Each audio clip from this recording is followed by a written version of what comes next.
நீ டிஜிபி ஆஃபீஸ்க்கு வரல, நீ டிஜிபி ஆஃபீஸ்க்கு வரும்போது நீ கத்தியோட ஏன் வந்த? அப்போ கத்தியை கொண்டு வரதுக்கான நோக்கம் என்ன? அப்போ நீ யாரையோ தாக்குறதுக்காக தான் வர. அப்போ மென்ஸ்ரியா இருக்கா?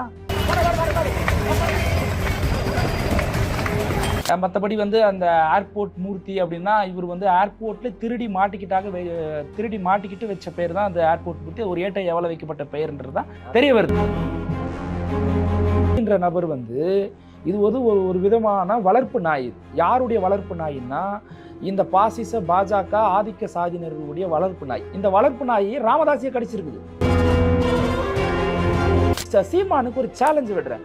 நீங்க திராவிடத்தை எதிர்க்கிறீங்கல்ல, சொல்லுங்க பார்க்கலாம் ஒரு வார்த்தை. அயோத்திதாசர் பண்டிதர் திராவிடத்தை வந்து ஆதரிச்சார்ல, அயோத்திதாசர் பண்டிதரை வந்து நான் எதிர்க்கிறேன், அவரை நான் வந்து விமர்சிப்பேன்னு சொல்லிட்டு பேசுங்க பார்க்கலாம். இந்த வளர்ப்பு நாய் மூர்த்திக்கு வந்து சீமான் ஆதரவா இருக்கிறாரு. சீமான் ஒரு மேடையில வந்து அவ்வளவு பரபரப்பா கீழே இறங்கி வந்து பத்திரிகையாளர் ஒருத்தரை தாக்கினாரா இல்லையா?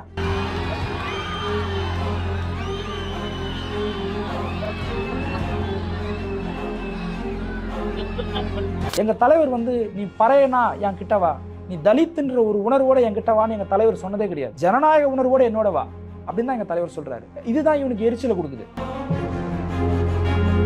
இதே ஏர்போர்ட் மூர்த்தி தான் சோழமண்டல மாநாட்டில் ராமதாஸ் உட்காந்துருக்கு அதே மேடையில் பேசுறாரு. அங்க அவமானப்படுத்தப்பட்ட இந்த மூர்த்தி ராமதாஸ் அவர்கள் பேசுறதுக்கு அலோவ் பண்ணாரா? ரத்தன சுருக்கமா பேசிட்டு இங்க வா அப்படின்னா. தமிழில் சொல்லுவார்கள், ஒரு வார்த்தை வெல்லும், ஒரு வார்த்தை கொல்லும் என்று சொல்லுவார்கள். இனிமேல் பேச வருகின்றவர்கள் ரத்தன சுருக்கமான அதுக்கு கீழே என்ன வார்த்தை எனக்கு தெரியல. சீமான் போன்ற ஆட்களுக்கு வந்து அசைன்மெண்ட் என்ன தெரியுமா? மாடுக்கு போய் மாநாடு நடத்து, மரத்துக்கு போய் மாநாடு நடத்து, தண்ணிக்கு போய் மாநாடு நடத்து. இப்படி வந்து இஷ்யூவை டைவர்ட் பண்ணக்கூடிய வேலையை மேலேருந்து அசைன்மெண்ட் கொடுப்பாங்க. அந்த அசைன்மெண்ட்டை இம்ப்ளிமெண்ட் பண்ணுவான்.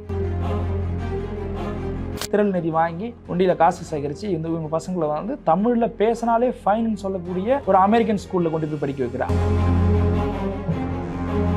வேட்பாளர் சூரியமூர்த்தின்ற ஒரு வேட்பாளர் வந்து பாத்தீங்கன்னா அது பேசின காரணத்துக்காக மாற்றப்பட்டார். வேட்பாளரே மாத்துறாங்க அவங்க. திமுக கட்சி மாத்திச்சு. அந்த பிரஷரை கிரியேட் பண்ணது இங்க இருக்கக்கூடிய கம்யூனிஸ்டுகளும் விசிகாவும்